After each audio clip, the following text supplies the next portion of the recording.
தேங்காய் பால் கேசரி தான் செய்ய போகிறோம். கேசரிக்கே டப்பு கொடுக்குற அளவுக்கு இருக்கும் இந்த கேசரி. நெய் சூடேறிடுச்சு. நம்ம எடுத்து வச்சுருக்க நட்ஸ் எல்லாம் சேர்த்து வறுத்து எடுத்துக்கலாம்.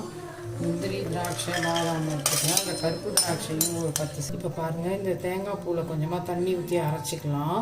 அரைச்சிட்டு வடிகட்டி எடுத்துக்கோங்க.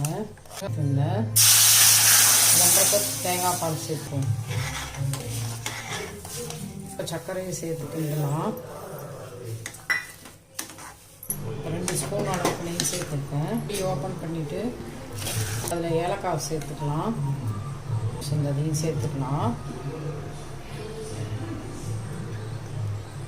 முந்திரி, திராட்சை எல்லாம் சேர்த்துக்கலாம். பாதாம்லாம் சேர்த்துக்கலாம். சூப்பரான சுவையில் தேங்காய் பால் கேசரி நமக்கு ரெடி ஆகிடுச்சு. செம்மையாக சூப்பராக தேங்காய் பால் கேசரி ரெடி ஆகிடுச்சு. நீங்களும் இந்த மாதிரி செஞ்சு என்ஜாய் பண்ணுங்கள். லட்சம்ஸ் ரெசிபியை லைக் பண்ணுங்கள், ஷேர் பண்ணுங்கள், சப்ஸ்கிரைப் பண்ணுங்கள். தேங்க்யூ.